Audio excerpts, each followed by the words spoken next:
Winter's coming.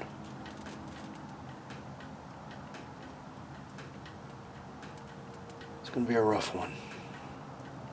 Hello everybody, my name is Richard Vigorelli and this is the Vigorelli Institute. Now, couldn't get from the intro there, it's dark outside, needing fire, winter's coming.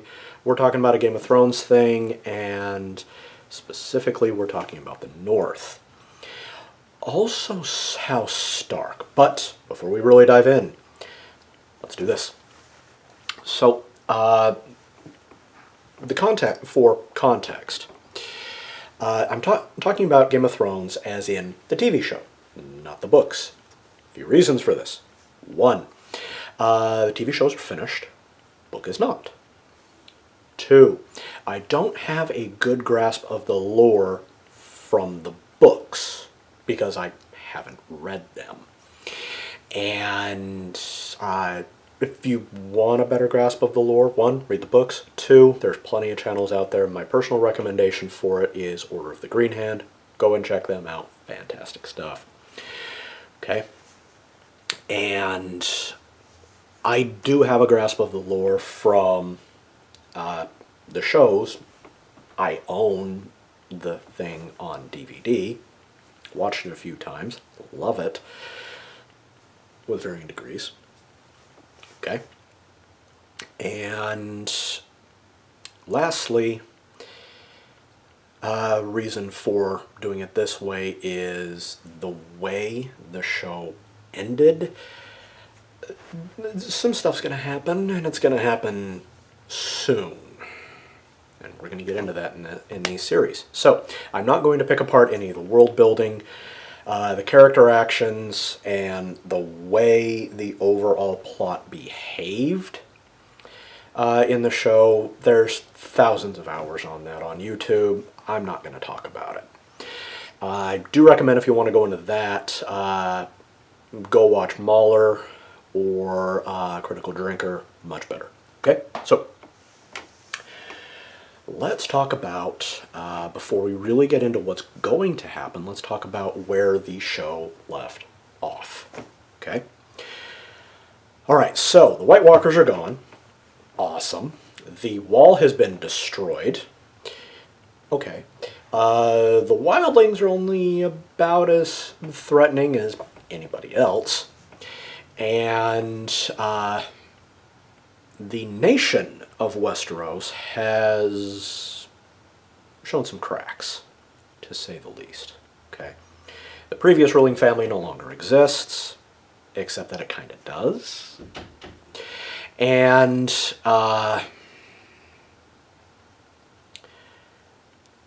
this guy from the north is now king. That would be Bran the Broken. He's crippled, and every once in a while wargs out, gets high by touching a root, and goes and does stuff. And the actual ruling of the country is done to the Hand of the King, was Tyrion Lannister, and is basically a prime minister. Okay. Also, King's Landing is in shambles. The North has split off and is now ruled by Sansa Stark, who is basically the last remaining Stark, as far as we know. We'll get into why that's important. And she's declared the North its own independent country, and yeah. Alright, let's dive in. Okay, so Sansa, at the ending of the show, from what I can tell, based on the actress, based on behavior and so forth, she's probably somewhere around 19, 20 years old. In the show, she started out about 14, 15. Okay? Because right in the first or second season, she becomes a woman and bleeds for the first time. Okay? So, that's significant. Okay? And the reason for that is, in the medieval world, at least in our timeline, any woman who is of childbearing years, if possible, needs to be pregnant. Here's why. Massive infant mortality rate. You basically had a 50-50 chance at any given time in that individual's life up until they reach adulthood of them dying of stupidity, sickness, warfare, or any other myriad of problems. Okay? Infant mortality was huge in the Middle Ages, mostly due to the diseases that we, now in our timeline, vaccinate for. That way the kid don't die. Okay? So if she got her first period at about 14, 15 years old, she needs to get married and start producing babies. Okay? The more you produce, the better chance of your family continuing on. Okay? As it's not good. And not only that, in this world, war, I don't know if you notice, kind of a big thing. Okay? In the space of 20 years, they went from a rebellion to a five-point civil war, and then a bunch of purges afterwards. Also, there were ice zombies coming down from the north, killing people and converting them into more ice zombies. Bit of a problem. Okay? So suffice it to say, we need the humans. Okay? As many as we can possibly get. You only make those through, mating. Okay? So Sansa, being 19, 20 years old, she's lost about 5 solid years of reproductive capacity. That's a big hit. Okay? And this is a medical fact. This is not me talking. Remember, I do work in medicine. I do know what I'm talking about. Most women lose the capacity to have children somewhere in their 40s, maybe 50s if they're lucky. It's called menopause. Not only that, after about the mid-30s, their capacity to produce viable offspring without significant medical intervention drops steadily and then catastrophically. Okay? She's probably about 20 years old now. This is a problem. Okay? Not only that, we have another major variable here. Sansa's been through a lot of stuff in her life. She's been in 2 horrible marriages. She's been brainwashed. She's been psychologically and emotionally tormented and abused. She has been beaten and all kinds of horrible things. Okay? To say that she has PTSD is an understatement. Okay? I guarantee you she has, and that's going to cause a myriad of problems in her life. Okay? As far as therapy goes, in our timeline, we're looking at a lifer here. Okay? She ain't getting out of therapy anytime soon. Very sad. Okay?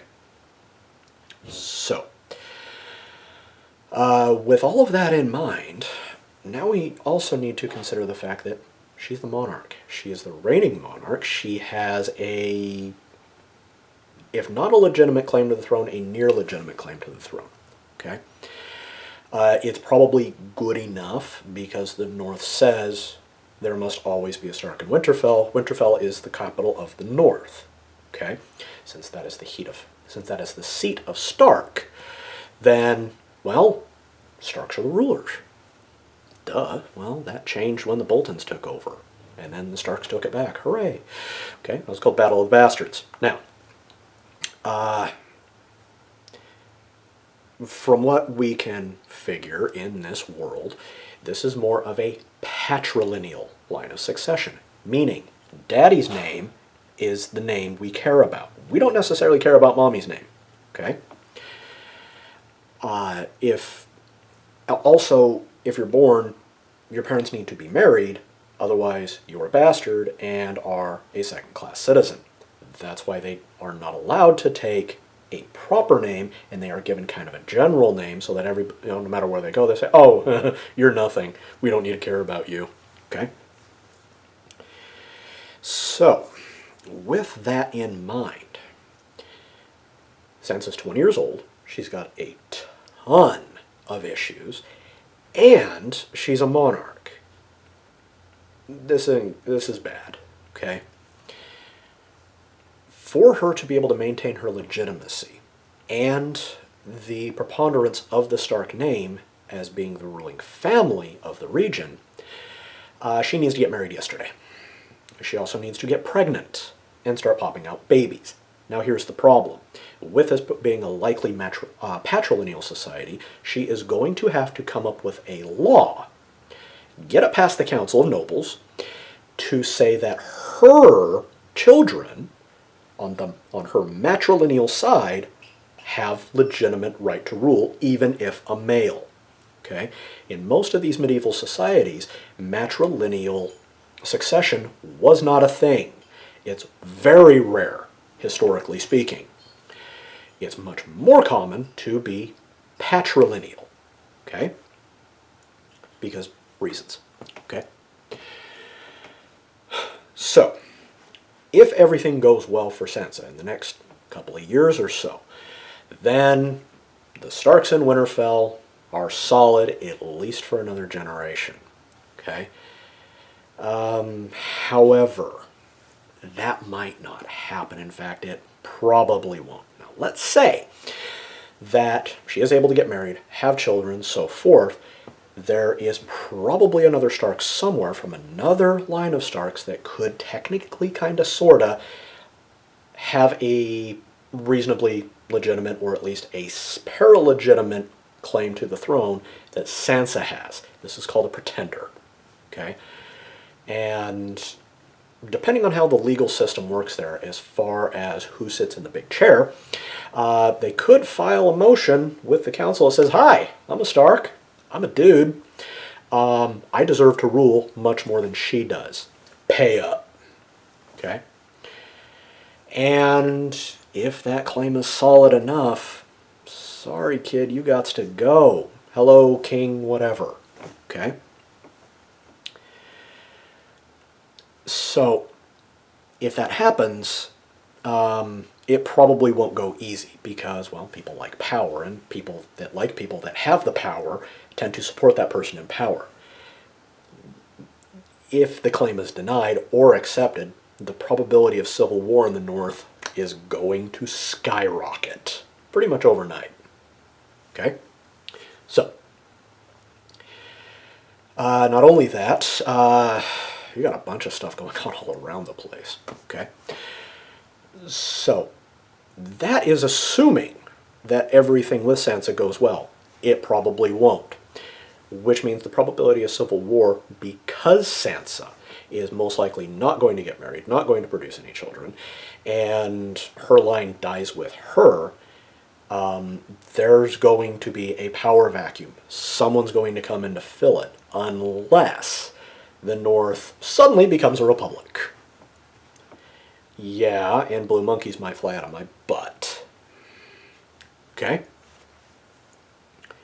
So I would expect, and this is what I am betting is the most probable, either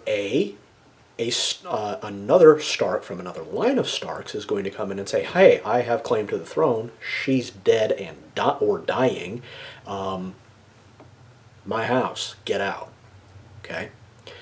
Or another noble family is going to rise up with enough legal support behind them, enough political support behind them, and enough economic support behind them to claim and take the throne.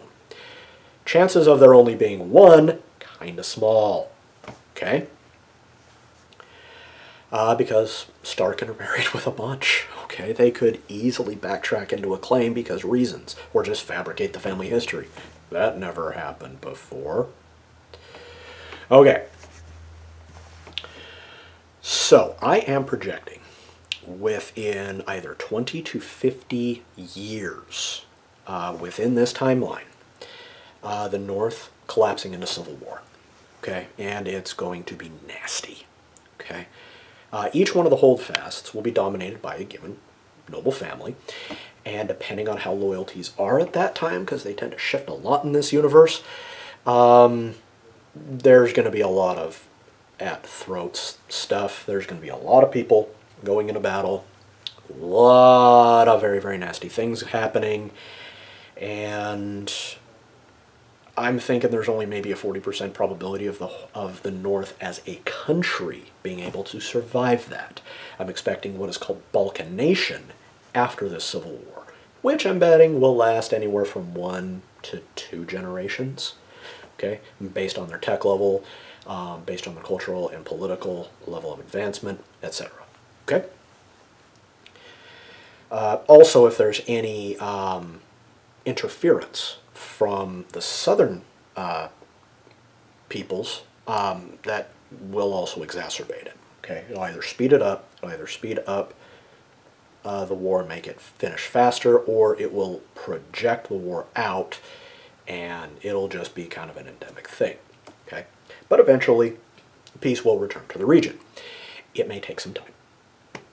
Okay, at which point, I highly doubt that the North is going to be a country. It's going to balkanize. That means it's going to split up into individual itty-bitty little countries that all have varying degrees of affection and hatred for each other. Okay? At which time, a balance of power will happen. Okay? Certain trade lines will be created. Certain domestic and foreign loyalties will be created. And here, domestic would mean within the North, whereas foreign would mean not the North, anywhere else. And those trades and alliances will bolster or weaken the individual little countries of the North, which, based on what I know of the demographics there's probably going to be upwards of about 3, 4, maybe 5. Okay? All kind of vying for power. Okay? I'm willing to bet the coastal ones, especially on the east coast of the North, will become the more powerful ones. And that's if the free cities across is it the Narrow Sea are actually going to be nice to them. If they're antagonistic, that changes things a lot. Okay? So, from there, I would expect more regional wars to happen, and country 1 gets into a fight with country number 4, and one conquers the other, and then there's a rebellion, then one of the cities wins, and et cetera, et cetera, et cetera. Okay? I would also expect some form of political, if not social, incursion from the wildlings. Okay? Now, here's the interesting part there. Jon Snow, as shown in the very last episode, has moved north with the wildlings. Those are his people.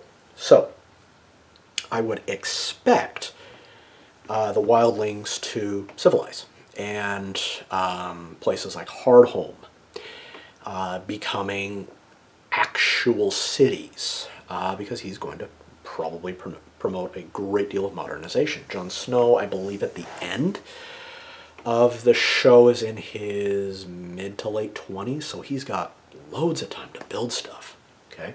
And the people like him, so they'll probably listen to him. Not only that, most of the wildling tribes that are not so friendly and not so civilizable, they pretty much no longer exist. Thank you, army of undead, okay? They were probably killed and incorporated, and their bodies went up in smoke after the Battle of Winterfell. Okay? So that problem's been solved, most likely. Which means I'm willing to bet that the region dominated by the wall, and then on either side of it, will become its own little country. Okay?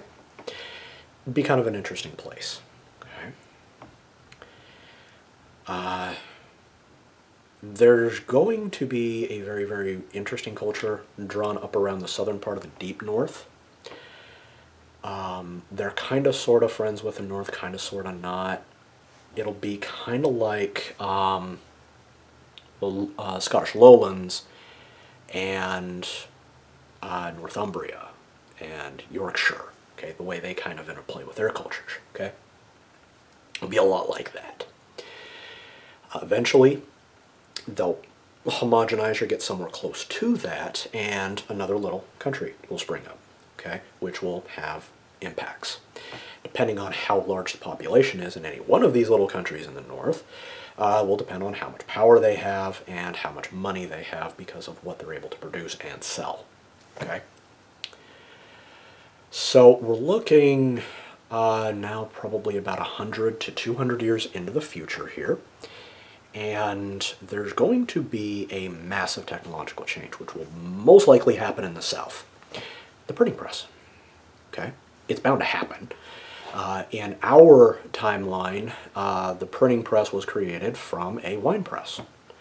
Somebody got tired of writing this stuff and he said, I've got an idea. Okay, let's chip these out, put them here. Give me some ink. Paper. Hey, look! Okay, I just saved myself 5 days worth of work. Okay? Hooray. So that will most likely spread north via trade. Whoever gets that first will have the ability of stronger communication and more uniform information. It will also create the capacity for more free thought and education and literacy, just due to simple availability of information. Okay? Which will be huge. I would expect within about 300 years for the first republic in the north and elsewhere in Westeros, the first true republic, to come up. Okay? Then about 300 years after the end of the show. Okay? Now, with all of the wars coming up, there is going to be one very, very common line all throughout the northern nations. Okay? And that is the name Stark. Okay? Now, depending on what noble family comes to power and how the Starks disappear, if they disappear, will depend on how important that name is. Okay? If there is a reverence for that name, an impressiveness to that name, then certain offices or code for offices will be Stark, or a word similar to Stark. Okay, like in our timeline, we have a Tsar, we have a Kaiser, we have the Kaiser Pontifex, we have many others, and that is all because of one guy's name was Gaius Julius Caesar of the Julio-Claudians. He was one of the greatest generals in Roman history. Kind of a douche, but, you know. Okay. But he was so good at what he did that the name stuck. And because of the reverence for that name, thanks to the Roman Empire, the name continued on long into cultures who had absolutely no ties to Rome whatsoever. The same thing will happen in the north. Okay? I would not be surprised if these rulers start calling themselves the Stark, just because it would increase their legitimacy, and it's like, oh, he knows what he's doing, that's awesome. Okay? I would expect that to happen. Okay? Now as technology continues to improve and better ways come up of governing, hurting each other, trading, traveling, etc., the North may recoalesce into a new country. But we're talking likely 400, maybe 500 years after the show. Okay? It may start to kind of sort of do that. And depending on how the political philosophy evolves in this world will depend on what that looks like. It may look something Confederate. It may look something federal. It may be something very similar to the Holy Roman Empire of our world. It might be a constitutional monarchy like the UK. I don't know. Okay? It kind of depends on how political philosophy evolves, and that is due to certain social movements that will inevitably rise up, depending on their severity and how they slide. Okay?